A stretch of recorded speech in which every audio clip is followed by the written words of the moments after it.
Have you allowed any dreams to get buried in you? At one time, you believed you could do something great. I do not believe that any of us have dreams that were not given to us for the purpose of accomplishing those particular dreams. All of us have things that we're believing for, something that we want to accomplish. Deep down, we know it's a part of our destiny. We can feel it so strongly. But then we hit some setbacks. We didn't get the promotion. The medical report wasn't good. Or a relationship didn't work out. Life has a way of pushing our dreams down. They can become buried under discouragement, buried under past mistakes. It's easy to settle for mediocrity even though we have all this potential buried on the inside. What did you used to be excited about? Now you think it's been too long, it's too big, it's not possible. You don't think you could write the book, finish school, see a marriage restored, start the business. No, get your passion back. You have not missed your opportunity. You have not had too many bad breaks. You're not lacking. You didn't get shortchanged. When God breathed life into you, He put in you everything you need to fulfill your destiny. Get your shovel and start digging that dream out. Some of you have done this so long, you need a backhoe. You need some heavy equipment. That dream is way deep, but you can dig it out.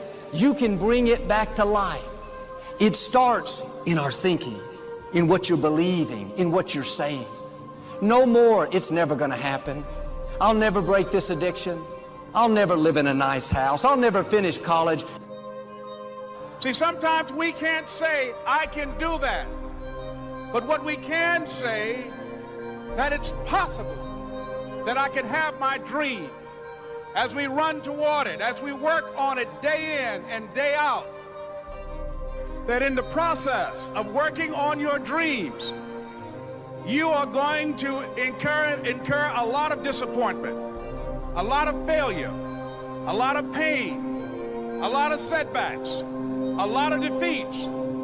But in the process of doing that, you will discover some things about yourself that you don't know right now. What you will realize is that you have greatness within you. What you'll realize is that you're more powerful than you can ever begin to imagine. What you will realize is that you are greater than your circumstances, that you don't have to go through life being a victim.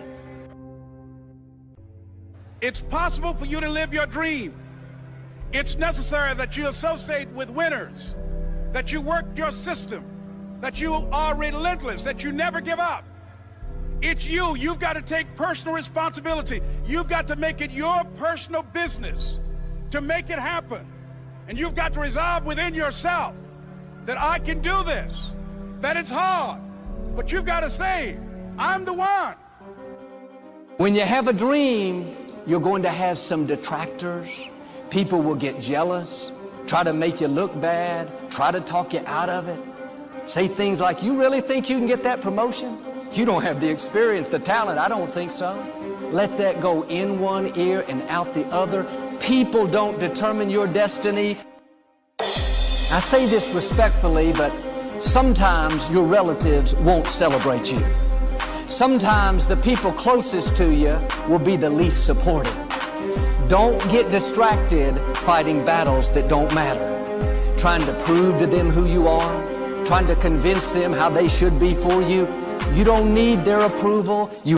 What stirs them up is the fact that you're moving forward, pursuing your destiny. They would love to convince you to keep your dream buried so you don't rise higher and make them look bad. They don't realize God has put dreams in them. If they would stir it up, they could fulfill their purpose. Successful people, people that have a dream, don't waste their valuable time looking at what everybody else is doing. They're too busy focused on what God has put in their own heart. Bottom line, the enemy targets people who have a dream. He'll use opposition, discouragement, delays, jealousy, everything he can to try to convince you to bury that dream. If you're going to reach your highest potential, You have to make up your mind that you are in it for the long haul. You're not going to let people talk you out of it. Circumstances discourage you. Delays cause you to give up. Critical people cause you to get distracted. You're going to stay focused on your goal.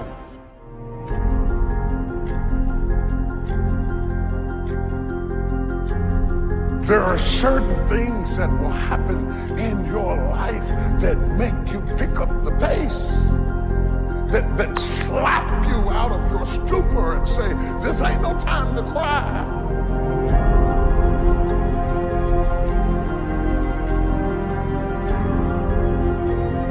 Because success is never an accident, and if you don't want it, get out of my way. Because there are some people who want to do something with their life who will run. I would rather aim for the stars and not hit them than to not aim at all. I would rather go after it and not get it than not go after it at all. I'd rather try and fail than not try at all. I don't want to live with the idea, wonder what would have happened had I done more with my life. I'm going to go for it come hell or high water. I'm going after my destiny. Because there are some things in your life that will make you run. If you run after your destiny, you will automatically distance yourself from your history. The one thing I can tell you for sure is that nothing is for sure. Run. Run. You gotta run. You gotta run after your destiny. You gotta run after it. You gotta run after your destiny. You gotta run after your destiny. You gotta run after your destiny. You gotta run after your destiny. You gotta run after it. You gotta run. I'm getting ready to run. Give me some space, because I'm getting ready to run. Get up out of my face, because I'm getting ready to run. Don't have time for what you're talking about, because I'm getting ready to run. I'm gonna run!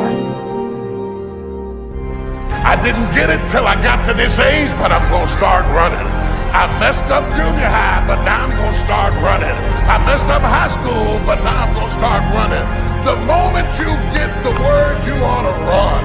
The Bible said, the day you hear my voice, harden not your heart. When God gives you a chance at an escape, don't be cute. Run after your destiny. My God, run! Run! Do y'all hear me? Run! Run after your destiny. Run after it. Run after it. Run! Don't be ashamed. Run! You gotta run after your destiny. You can't stroll after your destiny. You can't walk after your destiny. You gotta run. How you give your life, to give the best that you have, to give love, to give encouragement, to give help, to give support. If that's what your life is about, whatever you put out here, ladies and gentlemen, I guarantee you it's going to come back. Now, the reason that most people don't give is because they operate out of a consciousness of scarcity. They don't believe that there's enough to go around. They can't see themselves having the capacity to give. They don't believe that they have anything to offer. They don't see themselves as an opening for the universe to work through. So if you begin to look at this new era that we're in, begin to see yourself as an opening for the universe to move through, to work through, to make a difference in life. See yourself being used by life to improve the quality of life, to expand and to grow. Most people have a very limited view of themselves and a very limited view of the universe, do not see their relationship to the universe, and cannot see how energy and things can flow through them. I love Gibran and the prophet. Then said a rich man, speak to us of giving, and he answered, you give but little when you give of your possessions, but it's when you give of yourself that you truly give. Gibran goes on to say, there are those who give little of the much which they have, and they give it for recognition, and their hidden desire makes their gifts unwholesome. And we know people who give only to be recognized. I love that old saying, judge a man not by what he does, but by that he doesn't have to do. And to judge the true quality of a man is what he'd do when nobody's looking. Gibran goes on to say something else important. He says, and there are those who have little and give it all. These are the believers in life and the bounty of life